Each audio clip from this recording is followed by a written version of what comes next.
들어갑니다. 1문단 한비자는 전국시대 제자백가의 일원으로 강력한 법을 통해 나라를 다스릴 것을 주장했던 학자이다. 한비자에 대한 얘기로 시작했고요.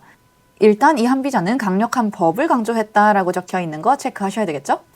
그는 인간 행위의 주요 동기가 이기심이라는 전제하에 유교의 인의를 권장하는 것은 사실상 군주에게는 공자의 수준을, 백성들에게는 공자의 제자 수준을 기대하는 것이라고 비판하였다.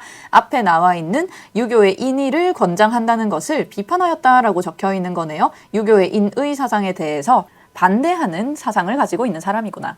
또한 평화로울 때는 유교의 인의를 장려할 수 있지만 방금 문장에서 유교의 인의를 비판한다라고 얘기한 뒤에 다음 문장에서 평화로울 때는 유교의 인의를 장려할 수 있다라고 얘기했으니까 유교의 인의를 100% 반대하는 사람은 아니고요.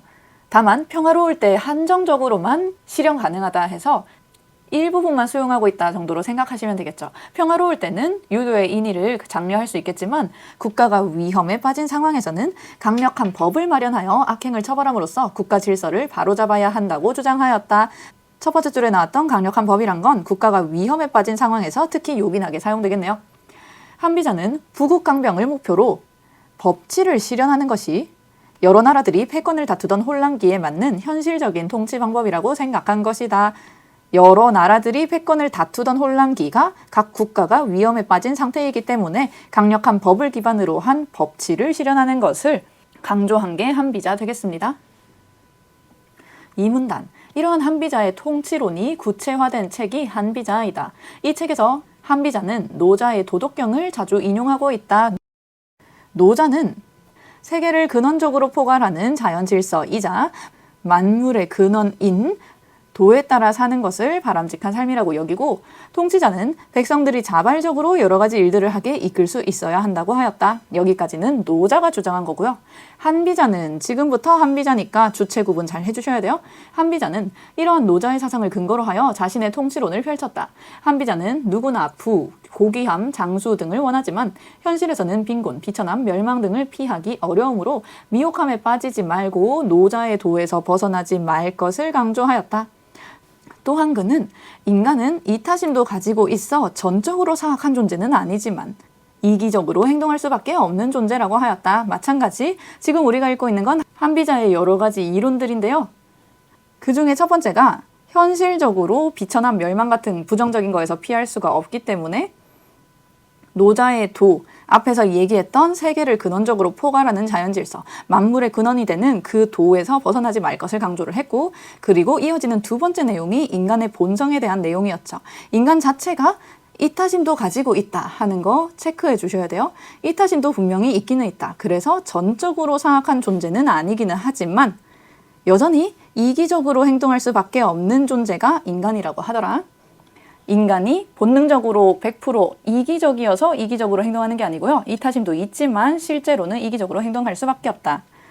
이기적인 인간은 권력에 복종하고 처벌을 두려워하므로 통치자는 소수의 사람에게만 효과가 있는 덕치는 버리고 덕치라는 건 소수의 사람에게만 영향이 있으니까 그거를 버리고 다수의 사람들에게 효과가 있는 방법을 마련해야 한다고 주장한 것이다. 이때 말하는 다수의 사람들에게 효과가 있는 방법이란 게 윗문단이란 연결, 1문단에서 나왔던 법치를 가리키는 표현이 되겠죠.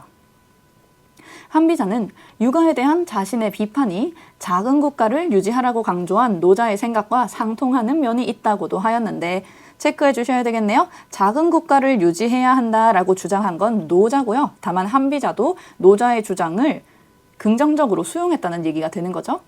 상통하는 면이 있다고도 하였는데 이는 국가의 규모를 줄여야 한다고 주장한 것이 아니라 통치자가 미치는 영향력에 한계가 있음을 강조한 것이었다. 세 번째 내용, 작은 국가를 만들어야 되는데 이때 말하는 작은 국가라는 건 통치자가 미치는 영향력에 한계가 있음을 인정한 국가가 되겠네요. 3문단, 한비자는 통치자의 처신과 국사를 운영하는 방법에 대해서도 권고하였다. 지금부터는 통치자가 어떻게 처신해야 하는지 그리고 국사를 어떻게 운영해야 하는지에 대해서 이어질 거예요. 그는 통치자가 노자의 도 개념에 근거하여 자연적이면서 동시에 명시적인 법, 지위나 인맥과 상관없이 평등하게 적용되는 법을 마련하고 이 법을 통해 악행을 처벌하고 비효율적인 국가 운영을 막을 수 있도록 해야 한다고 역설하였다. 지금 이어지고 있는 내용은 국사를 운영하는 방법에 대한 내용이다 하는 거 잡아주시고요. 법치를 강조했다 하는 거 1문단, 2문단에서 계속 이어지고 있었는데 이때의 법이란 건 자연적이면서 명시적이면서 동시에 이런 것과 관계없이 모든 사람에게 평등하게 적용되어야 된다라고 적혀 있었네요. 또한 통치자는 큰일이 발생하기 전에 그 징조를 알아차리고 예방할 수 있어야 한다고 강조하였다. 통치자는 신중해야 하고 사소한 이익에도 집착해선 안 되고 탐욕에 빠져서도 안 되며 음악이나 유흥에 탐닉해서 정신을 잃어서도 안 된다고 말한 것은 이와 관련된다.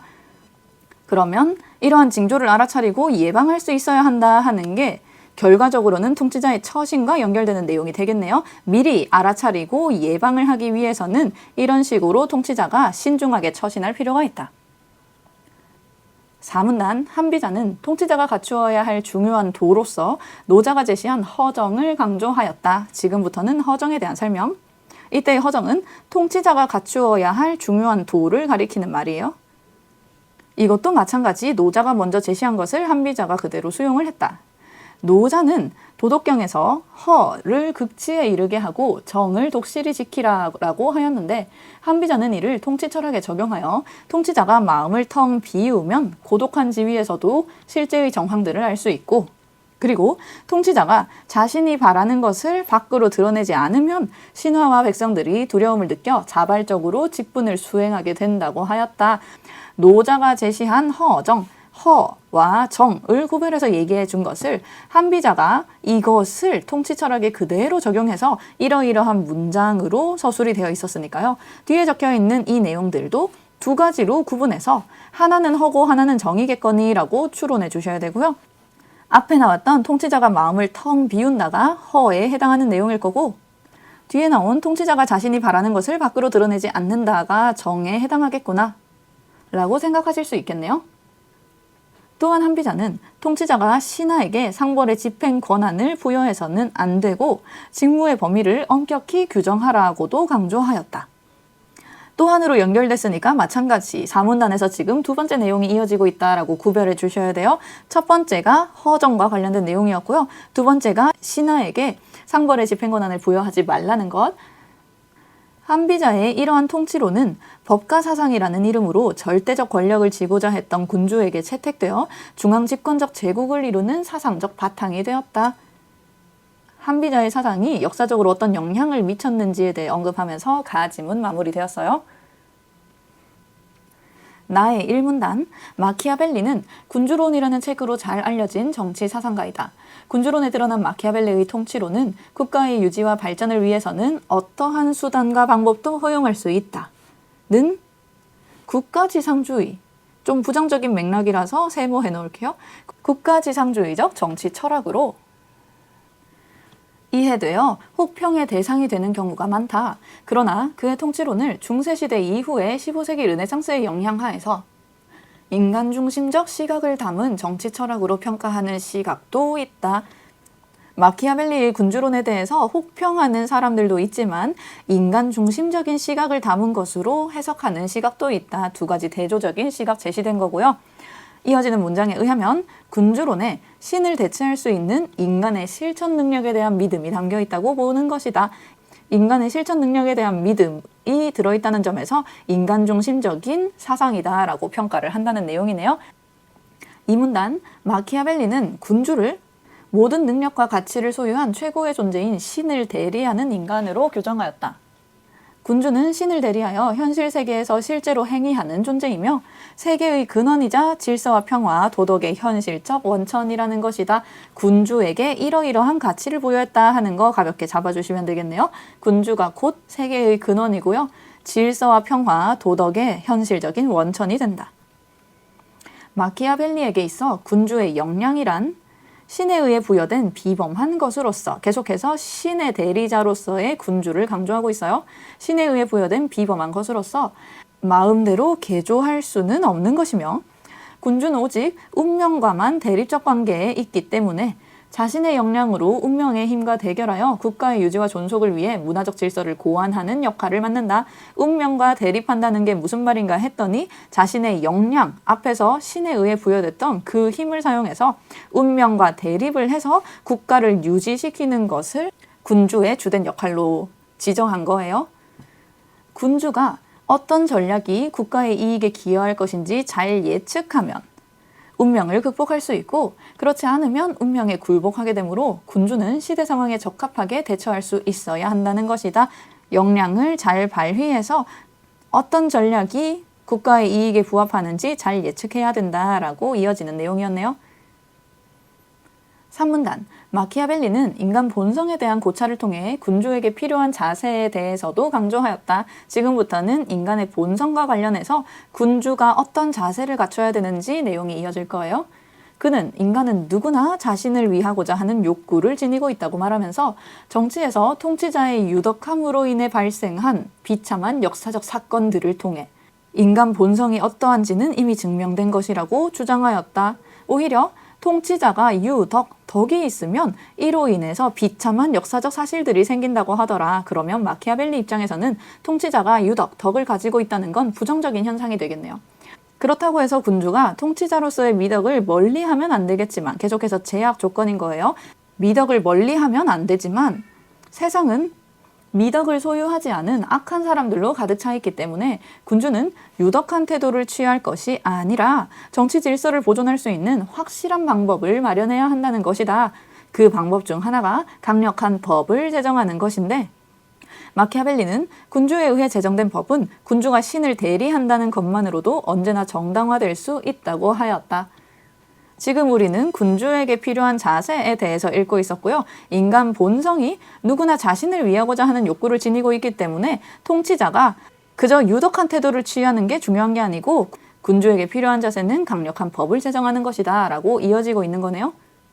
이때 법도 마찬가지, 군주가 신을 대리한다는 그 사실 하나만으로도 군주가 세운 법은 언제나 정당화된다. 특히 언제나라는 이런 표지는 엄청 강하게 서술되어 있는 거기 때문에 체크해 주셔야 되고요. 나아가 그는 군주가 국가를 지키기 위해 악을 행하는 것을 두려워하면 안 된다고 하면서 오히려 악을 행하는 것을 두려워하지 말라, 필요에 따라서 악행도 저질러야 된다는 내용이네요. 군주에게 필요한 자세 두 번째 되겠습니다. 필요하다면 법을 넘어서더라도 권모술수와 무력도 쓸 수 있어야 한다고 하였다. 마찬가지, 바로 앞에서 강력한 법을 제정하는 걸 강조했지만 군주 본인은 필요하다면 그 법을 넘어서는 한이 있더라도 악행을 저질러야 한다라고 적혀 있는 거 굉장히 특이한 내용이라서 체크해 두셔야 돼요. 4문단, 특히 그는 전쟁이 군주의 제1의 업무라고 주장하며, 지금부터는 전쟁에 대한 내용, 일단 이 전쟁이란 게 군주가 가지고 있는 제1의 업무래요. 제1의 업무라고 주장하며 군주가 군무를 게을리하면 권력을 잃게 되므로 군주는 항상 군무에 관심을 가지고 군사훈련을 통해 전쟁과 같은 위험 상황에 대비해야 한다고 하였다. 또한 가혹한 처벌이 필요할 때에는 군주가 그 집행을 신하에게 위임하되 자신이 원하는 바와 원하지 않는 바를 분명히 하여야 한다고 하였다. 방금 읽은 부분, 집행 권한을 신하에게 위임하여야 한다라고 적혀 있는 거 앞에 나왔던 가 지문과의 차이점이다 하는 거 잡아주시고요.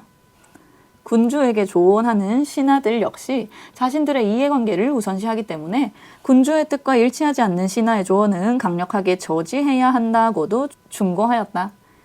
이러한 마키아벨리의 통치로는 현대의 관점에서 보면 자유와 평등의 가치 실현과는 상당히 거리가 멀다. 자유는 보장되지 않고 평등성도 보장되지 않는다. 하지만 당대의 시각에서 보면 사변적이고 추상적인 정치론이 아닌 현실적인 통치론을 제시하였다는 점에서 실용적인 것이었다고 평가할 수 있다. 마키아벨리의 군주론이 가지고 있는 한계점과 그 시대의 상황을 고려했을 때의 의의를 언급하면서 글이 마무리가 되었어요. 1번 문제, 가와 나에 대한 설명으로 가장 적절한 것은 맞는 것을 고르셔야 되고요.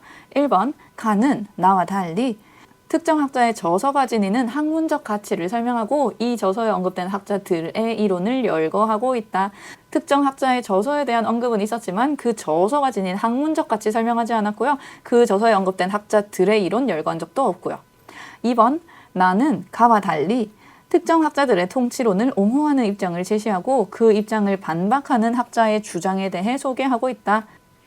오히려 처음에 마키아벨리의 군주론을 혹평하는 사람들의 입장이 먼저 제시되고 그 입장을 반박하는 사람이 제시되었기 때문에 옹호의 X해 주셔야 되겠네요. 3번 나는 가와 달리 특정 학자의 정치 철학에 대한 상반된 평가를 제시하고 이 학자의 통치론에 담긴 구체적 설명을 설명하고 있다. 방금 언급했던 거 나 지문에서는 마키아벨리의 군주론을 호평하는 입장 먼저 언급한 다음에 그 입장을 반박하는 인간 중심적 사고를 바탕으로 한 입장을 소개를 해줬었죠. 그래서 3번이 정답. 4번 가와 나는 모두 특정 학자의 정치 이론의 변화 과정을 설명하고 특정 이론이 변화하는 과정에 대해서 설명한 적은 가에도 나에도 없으니까 틀렸죠. 5번 가와 나는 모두 특정 학자의 주장에 대해 설명하고 이 주장의 타당성을 입증할 수 있는 역사적 사례를 제시하고 있다. 역사적 사례, 타당성을 입증할 수 있는 역사적 사례에 대해서는 가에도 나에도 언급되지 않았기 때문에 3번이 정답. 2번 문제, 가와 나를 통해 확인할 수 있는 내용으로 적절한 것은 맞는 것을 고르셔야 되고요. 1번, 한비자는 국가 질서를 바로잡기 위해 국가 규모를 줄여야 한다고 주장하였다. 국가 규모를 줄이자는 얘기가 아니다 라는 언급이 가의 이 문단에 적혀 있었죠. 2번, 한비자는 도에 따르는 삶을 바람직하게 여기는 노자의 생각을 긍정적으로 받아들였다. 노자가 하는 말 거의 그대로 수용했다 하는 내용이 가의 3문단과 4문단에 언급되어 있었기 때문에 2번이 맞는 말이고요. 3번, 한비자는 비효율적이더라도 많은 사람들이 복종하고 따를 수 있는 통치체제를 마련하는 것이 바람직하다고 보았다. 비효율적이더라도 이래야 한다라는 언급은 나온 적 없고요. 오히려 가의 3문단에서 비효율적인 국가 운영을 막아야 한다라고 얘기했기 때문에 비효율적인 것에 대해서 바람직하다라고 얘기할 리가 없겠죠. 4번, 마키아벨리는 자신의 역량을 개발하고 개조하려는 노력, 이 역량이란 건 신에 의해 부여된 것이기 때문에 개조할 수 없다라고 적혀 있었어요. 나의 이 문단에서 근거 찾으실 수 있고요. 5번, 마키아벨리는 군주의 뜻과 신하의 뜻이 일치하지 않을 때는 군주가 신하를 적극적으로 설득해야 된다라고 이렇게 평화적으로 얘기한 적 없고요. 자기와 의사가 일치하지 않는 신하의 조언을 강력하게 오히려 저지해야 한다라고 4문단에서 언급되어 있었어요. 3번 문제, 기억에서 미음에 대해 파악한 내용으로 적절하지 않은 것은 틀린 것을 고르셔야 되고요. 1번, 한비자가 유교의 인의를 비판하는 것은 유교에서 강조하는 인의를 실현하는 것은 현실적으로 불가능한 일임을 지적한 것이라고 할 수 있다. 맞는 말이고요. 2번 선지, 니은은 인간은 원치 않는 상황에 놓이면 인간이 원하는 건 부, 고기암, 장수 등이었는데요. 현실에서는 빈곤하고 비천하고 멸망 등을 피할 수가 없다 했거든요. 그럼 원치 않는 상황에 놓이게 되면 도에서 벗어나는 경우가 있다는 점을 전제로 한 것이다. 맞는 말. 그렇기 때문에 오히려 그런 경우에 미혹함에 빠지지 말고 노자의 도에서 벗어나지 말자라는 걸 강조했겠죠. 3번, 디귿은 군주를 신의 대리인으로만 규정하지 않고 다수의 인간을 대표하는 존재로도 규정하였다는 점에서 라고 적혀 있는데 마키아벨리는 군주를 신의 대리인으로 규정하였지 다수의 인간을 대표하는 존재로 규정한 적이 없기 때문에 3번이 바로 틀린 말. 디귿에서 말하는 인간 중심적인 시각이란 건 군주가 인간으로서 가지고 있는 실천 능력이 뛰어나다라는 것에 대한 믿음으로 해석해 주셔야 돼요. 4번, 리을은 국가의 어느 누구와도 우위를 겨룰 수 없는 절대적 존재로서의 군주가 수행해야 하는 역할에 대해 강조한 것이라고 할 수 있다. 군주는 신을 대리하는 인간이자 세계의 근원, 도덕의 현실적 원천 이런 식으로 엄청나게 우월한 가치가 부여되어 있었거든요. 그래서 4번 선지도 맞는 말이 되고 5번, 미음은 통치자의 유덕한 행위, 마키아벨리는 부정적으로 봤죠. 유덕한 행위로 인해 일어난 혼란상을 통해 인간의 본성이 악하다는 것을 확인할 수 있음을 말한 것이라 할 수 있다. 통치자의 유덕함으로 인해 오히려 비참한 역사적 사건들이 발생된 것에서 인간의 본성을 증명할 수 있다라고 얘기했기 때문에 그때 인간의 본성은 악한 것이 될 거고요. 맞는 선지예요. 4번 문제, 다음은 가의 한비자와 나의 마키아벨리가 나누는 가상의 대화 중 일부이다. 대화의 내용으로 적절하지 않은 것은 틀린 것을 고르셔야 되고요. 한비자, 혼란한 시기에 국가의 질서를 바로잡는 데 도움이 되는 것은 선행을 권장하는 것이 아니라 악행을 처벌할 수 있도록 법을 제정하는 게 중요해요. 한비자가 할 만한 내용이죠. 마키아벨리, 법을 제정할 수 있는 권한은 질서와 평화, 도덕의 현실적 원천인 통치자에게만 부여되고 통치자에 의해 만들어진 법은 타당성을 언제나 인정받을 수 있습니다. 라는 내용이 이 문단에 적혀 있었고요. 한비자, 이때 통치자가 제정한 법은 누구에게나 평등하게 적용되어야 하고 악행에 대한 처벌 방식뿐만 아니라 국가 운영 방식까지 아우르는 것이어야 합니다. 맞는 말이에요. 가의 3문단에서 근거 찾을 수 있고요. 마키아벨리. 그렇지만 통치자는 사회의 유지와 존속을 위해 법에 의거하지 않고도 사회 구성안을 벌할 수 있습니다. 읽으면서 지문 강조했던 거 기억나시죠? 필요하다면 통치자는 그 법을 넘어서더라도 악행을 저지를 수 있어야 된다라고 산문단에 적혀 있었으니까 4번도 맞는 말이고, 한비자. 처벌의 방식이나 정도가 법에 규정되어 있지 않은 경우에 통치자는 그 처벌을 신하에게 맡겨서 덕을 잃지 않도록 해야 합니다. 한비자는 상벌의 집행 권한을 신하에게 부여해서는 안 된다라고 주장했기 때문에 5번이 틀린 말이 되고, 가의 사문단에서 근거 찾을 수 있어요. 보기에 A에서 C를 윗글의 가나와 관련지어 이해한 내용으로 적절하지 않은 것은 틀린 것을 고르셔야 되고요. A, B, C 보시면 A. 관을 짜는 목수는 사람들이 일찍 죽기를 바란다. 목수가 악당이라는 뜻은 아니다. 단지 사람들이 죽지 않으면 관의 수요가 없을 것이라는 사실이다. 목수는 타인에 대해 증오심을 가지지 않는다. 그는 자신의 이익을 위해 타인의 죽음을 기다리는 것뿐이다. 그러면 A에서 얘기하고자 하는 바는요, 목수가 악당, 목수 자체가 사악한, 근본적으로 사악한 존재는 아님에도 불구하고 인간은 실질적으로 이기적인 행동을 할 수밖에 없다라고 주장했던 가의 한비자 내용과 연결지을 수 있을 거고요. 마찬가지 타인의 죽음을 기다리고 타인이 죽기를 바란다라는 것은 마키아벨리의 시각에서도 인간은 자기 자신을 위하고자 하는 본성을 가지고 있다라고 얘기했으니까 충분히 연결될 수 있겠죠. B. 청길되는 제방도 땅강아지와 개미굴 때문에 무너지고 백척되는 궁실도 굴뚝 틈새기에서 새어나오는 연기 불 때문에 타버린다. 그러므로 백교가 제방을 볼며 구멍을 메우고 노인이 불을 조심하여 굴뚝 틈새기를 진흙으로 발랐다. 이런 까닭에 백교는 홍수 피해가 없었으며 노인에게는 화재 염려가 없었다.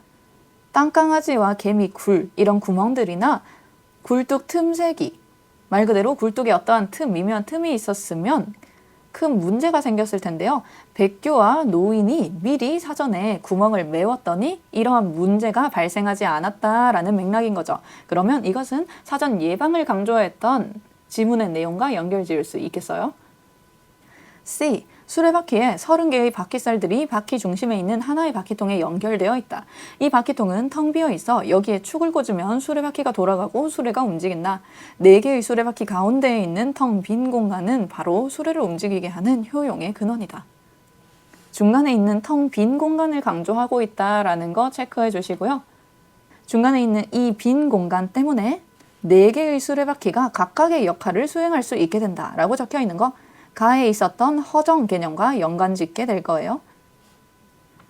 1번 산지. 타인에 대해 증오심을 가지지 않지만 자신의 이익을 위해 타인의 죽음을 기다리는 목수는 사악함이 아닌 이기심에 의해 행동하는 존재라고 할 수 있겠군. 한비자가 할 만한 말이죠. 이 문단에 언급돼 있었고요. 2번. 관을 짜는 목수가 사람들이 일찍 죽기를 바라는 것은 인간은 누구나 자신을 위하고자 하는 욕구를 가지고 있기 때문이다. 나의 3문단에 언급돼 있었어요. 3번.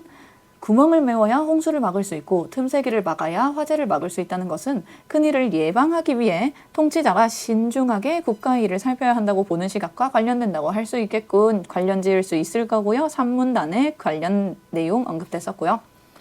4번. 백척이 되는 궁실도 연기 불 때문에 타버린다는 것은 군주는 위험 상황을 염두에 두고 정치 질서를 보존하는 방법에 관심을 가져야 한다는 시각과 관련된다고 할 수 있겠군.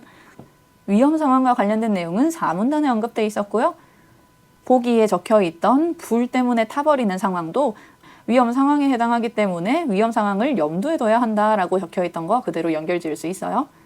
5번.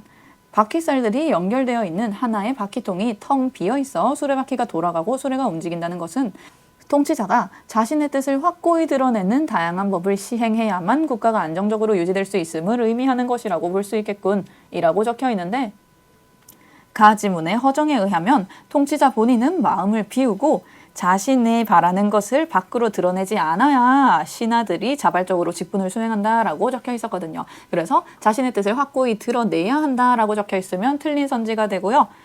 가의 4문단 허정과 관련된 서술에서 근거 찾으실 수 있고요. 6번 문제. A의 문맥적 의미와 가장 유사한 것, 맞는 것을 고르셔야 되고요. 우리가 찾아야 할 단어는 어떠한 태도를 취하다와 동일한 의미를 가지고 있는 걸 골라주셔야 해요. 그러면 내가 가지고 있는 태도와 가장 유사한 목적어는 4번 선지에 있는 강경한 입장, 강경한 태도를 취할 수밖에 없었다. 똑같은 맥락에서 사용되었기 때문에 4번이 바로 정답. 여기까지 이 지문 설명 마무리하도록 할게요. 고생했어요.